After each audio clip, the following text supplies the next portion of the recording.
Liquor shops खुलती है, उसमें ओवर चार्जिंग होती है, वो पैसा किसके पास जाता है उसका पहले प्रूफ बताए। क्या वो रविंद्र रैना जी के पास जाता है, रविंद्र रैना जी के खानदान के पास जाता है? आज 25 एमएलए कहां हैं जो रविंद्र रैना समेत जो उस टाइम जम्मू के ठेकेदार बने थे जब 2014 का चुनाव हुआ था यहाँ पे? जुगल किशोर शर्मा, रविंद्र रैना, तमाम लीडर जो है यकीन दहानियां करवा रहे हैं कि सरोवर टोल प्लाजा को हटाया दिया जाएगा, तो आपको यकीन नहीं है उनकी बातों पर? किसकी बात करते हैं? अब जुगल किशोर शर्मा जी की बात करते हैं जो एमपी बने रजौरी पुंछ से। आज तक उनको मैंने अपने कालाकोट या रजौरी कॉन्स्टिट्यूंसी में कहीं नहीं देखा। उनके हक की बात करते थे, कहते थे जम्मू का चीफ मिनिस्टर बनाओगे। आप तो सरकार इनकी है, सेंटर में हुकूमत इनकी है, जो पॉलिसीज बनती है इनकी है, जो एलजी साहब है वो इनके है, फिर क्यों जम्मू के लोगों के से गलत हो रहा है? युवा राजपूत सभा में जो लोग चुनकर जाते हैं वो जिम्मेदार होते हैं। टोल प्लाजा पर जब प्रोटेस्ट हुआ वहां पर तोड़फोड़ हुई, इसलिए जो है ड्यूकॉम ने कहा कुछ जिम्मेदार लोग सामने आए ताकि आने वाले वक्त में तोड़फोड़ ना हो। ना मेरी एक बात सुने, जब इनको जिनको सुनाई नहीं देता ना, उनको सुनाने के लिए कुछ ना कुछ एक्शन लिया जाता है। जब वो पीसफुल प्रोटेस्ट कर रहे थे राजपूत सभा वाले और जितने वहां के लोग थे, तो इन्होंने उनकी बात क्यों नहीं सुनी? एडमिनिस्ट्रेशन को भी समझना चाहिए कि ये लोग कोई बदमाश नहीं है, कोई क्रिमिनल नहीं है, ये राजपूत सभा के एक रिस्पॉन्सिबल लोग हैं जिनके ऊपर आपने लाठीचार्ज किया। ये 25 के 25 एमएलए छुपे हुए हैं रविंद्र रैना समेत। क्यों नहीं बात करते हैं जम्मू के लोगों की?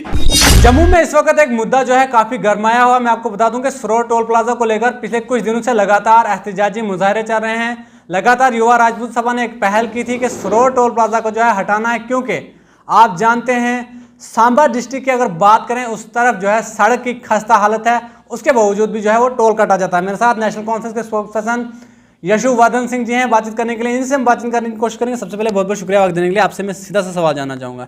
ड्यूकॉम ने कल प्रेस कॉन्फ्रेंस की, उसने बताया कुछ जिम्मेदार लोग सामने आएंगे तो हम जो है युवा राजपूत सभा के सदस्यों को जो है रिहा करेंगे। पहले तो मैं आपको बात बोलना चाहता हूँ कि जो लोगों को इन्होंने अरेस्ट किया है वो सब जिम्मेदार लोग हैं, खुद जिम्मेदार लोग हैं। राजपूत सभा जो है जिसमें जो लोग चुने जाते हैं वो हमेशा एक जिम्मेदारी से उन लोगों को चुना किया जाता है, और जम्मू कश्मीर के जो राजपूत है वो उनको चुन के वहाँ पे किसी को प्रेसिडेंट बनाते हैं, किसी को वाइस प्रेसिडेंट बनाते हैं, किसी को सेक्रेटरी बनाते हैं।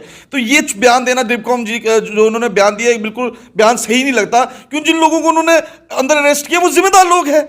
वो अपनी लड़ाई नहीं लड़ रहे, वो जम्मू के लोगों की लड़ाई लड़ रहे हैं। ये कैसे ये बोल सकते हैं कि वो जिम्मेदार लोग नहीं है? और दूसरी बात मैं आपको एक चीज बोलना चाहूंगा कि जो टोल प्लाजा है, टोल कहां लगता है? जहां पे मेंटेनेंस की जाती है रोड की।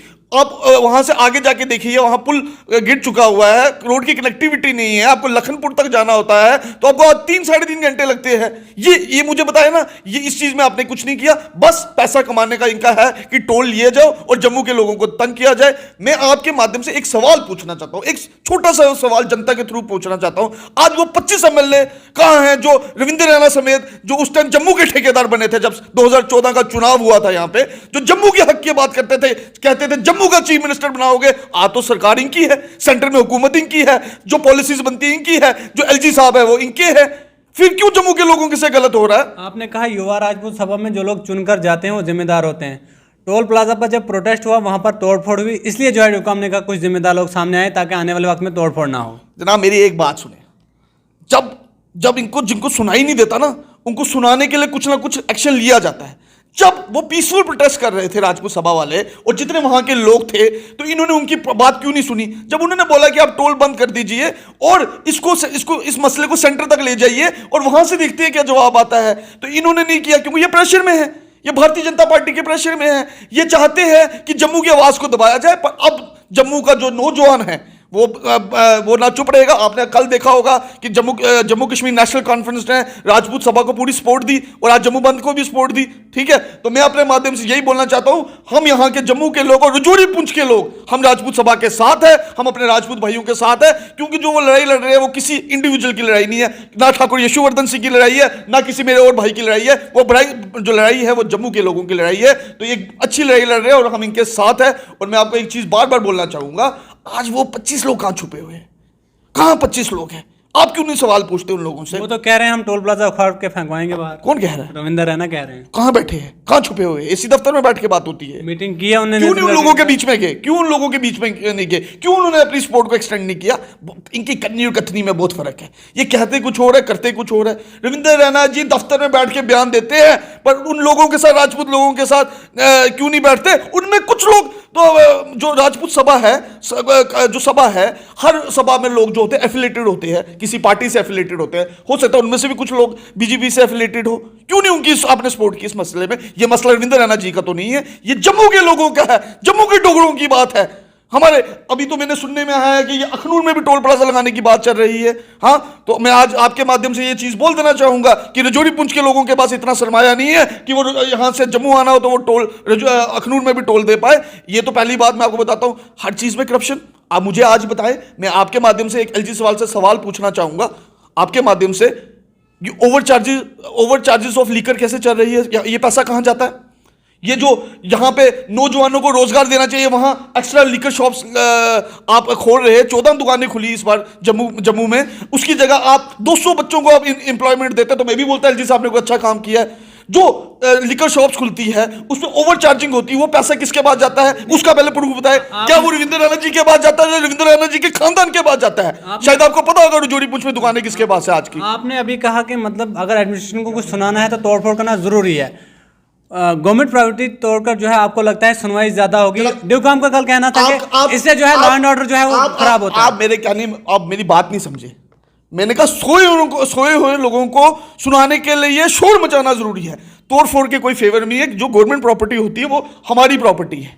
पर मुझे एक बात बताए, जब वो पीसफुल प्रोटेस्ट करते हैं उसमें लाठीचार्ज आप करेंगे, आप लाठीचार्ज करते हैं, आप नौजवान लोगों को तंग करते हैं, तो जब दो तरफ से जब प्रहार होता है तो कुछ ना कुछ नुकसान जरूर होता है। तो ये पुलिस एडमिनिस्ट्रेशन को भी समझना चाहिए कि ये लोग कोई बदमाश नहीं है, कोई क्रिमिनल नहीं है, ये राजपूत सभा के एक रिस्पॉन्सिबल लोग हैं जिनके ऊपर आपने लाठीचार्ज किया उस टाइम। तो ये आप मत बात बताए, क्योंकि ये एडमिनिस्ट्रेशन जो बोलती है वो करती कुछ हो रहा है। मुझे आप एक बात बताए, हैं आप मुझे एक बात बताए, रविंद्र रैना जी बड़ी बड़ी बातें करते हैं कि हमारा इतना सीना है, ये है वो है, क्यों वहां छुप के बीजेपी दफ्तर में बैठे हैं? क्यों बीजेपी के कार्यकर्ता, जो बीजेपी के जो लीडर है वो इन लोगों की सपोर्ट नहीं करते और इन लोगों की बात नहीं करते? सब चुपचाप बैठे हुए हैं, कोई आवाज नहीं उठा रहा, सब घर पे बैठे हैं। मुझे एक बात बताए, 2014 का चुनाव हुआ था, शायद आपने भी देखा था, लोगों ने यहां पे इन 25 एमएलए को बना के लाया था कि जम्मू की बात करेंगे, जम्मू के बारे में बात करेंगे। पर आज ये 25 के 25 एमएलए छुपे हुए हैं, रविंद्र रैना समेत। क्यों नहीं बात करते हैं जम्मू के लोगों की? ये तो बोलते हैं जम्मू का चीफ मिनिस्टर बनाना है, और वो लोग कहां हैं? वो तो आज भी कह रहे हैं हम चीफ मिनिस्टर बनाएंगे। वो तो सर जनाब, वो तो अवाम फैसला करेगी ना, मैं और आप थोड़ी फैसला करेंगे, अवाम फैसला करेगी। वो लोग कहां हैं जो जम्मू करते थे? वो कहां हैं आज? जम्मू की बात करने वाले लोग कहां हैं? जम्मू के ठेकेदार जो बनते थे, आज अवाम को भी, जम्मू की अवाम को भी पता चला कि उनके साथ जो ये धोखा हुआ है। बीजेपी एमपी जुगल किशोर शर्मा, रविंद्र रैना, तमाम लीडर जो है यकीन दहानियां करवा रहे हैं कि सरोवर टोल प्लाजा को हटाया दिया जाएगा। तो आपको यकीन नहीं है उनकी बातों पर? अब किसकी बात करते हैं? अब जुगल किशोर शर्मा जी की बात करते हैं, जो एमपी बने रजौरी पुंछ से।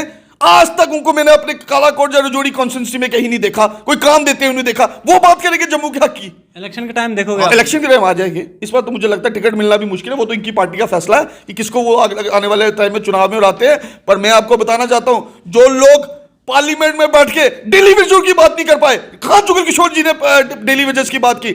हमारे डेली वेजेस की जब भी बात हुई वो मसूदी साहब ने की, जो हमारे एमपी जो कश्मीर से हैं, उन्होंने जम्मू के डेली वेजेस की बात की। जब कश्मीर के लीडर जम्मू के लोगों की बात करते हैं तो ये जम्मू के लोग क्यों नहीं बात करते पार्लियामेंट में? एलजी साहब कह रहे हैं अगर आपको सुविधा चाहिए तो आपको उसका पे भी करना पड़ेगा। एलजी साहब तो ये भी बोलते हैं, एलजी साहब ने तो ये भी बयान दिया था कि यहां पे लोगों के पास आईफोन है तो उनको बिजली के बिल देने में क्या दिक्कत है।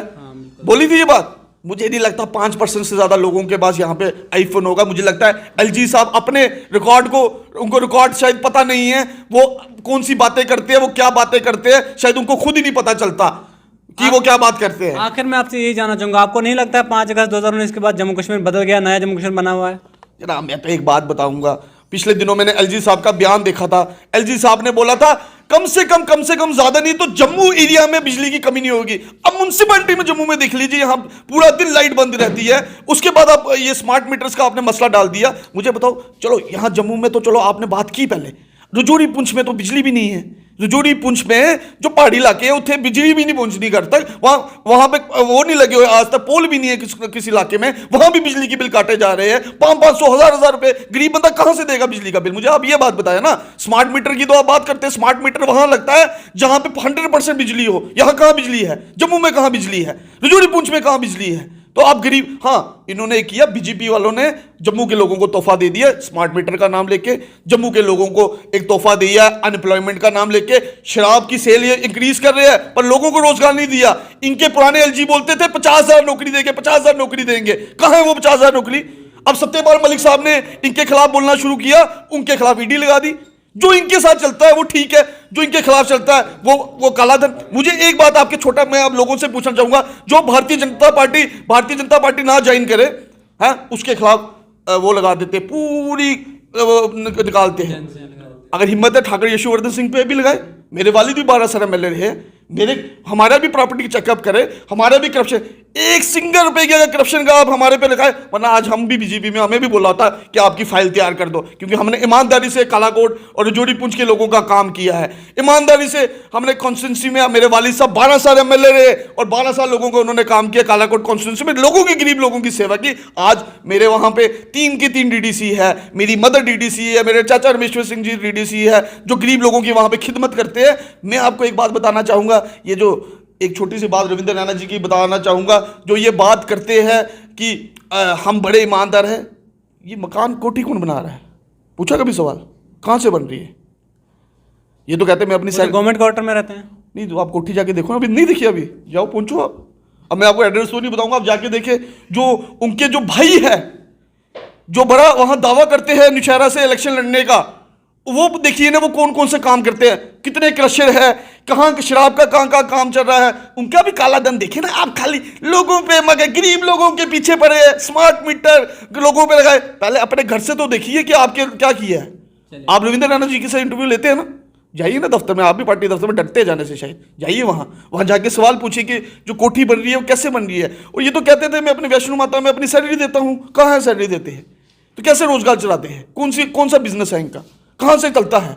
कौन है इनका भाई जो वहां पे रजौरी एरिया में माफिया का काम कर रहा है? पूछे ना, मैं क्यों बताऊं? अगर हर काम मैं ही करूंगा तो मीडिया का क्या काम है? जाके देखिए कितने दिन का कितना पैसा आता है, आमदनी कहां आती है और आमदनी जाती कहां है। चलिए जरूर नेक्स्ट टाइम हम रविंद्र रैना जी से ये सवाल जरूर पूछेंगे। लेकिन मैं आपको बता दूं कि यशोवर्धन ठाकुर का ये कहना है, राजौरी पुंछ के लोग भी अब युवा राजपूत सभा के साथ हैं, उनकी डिमांड जो है वो बिल्कुल जायज़ है।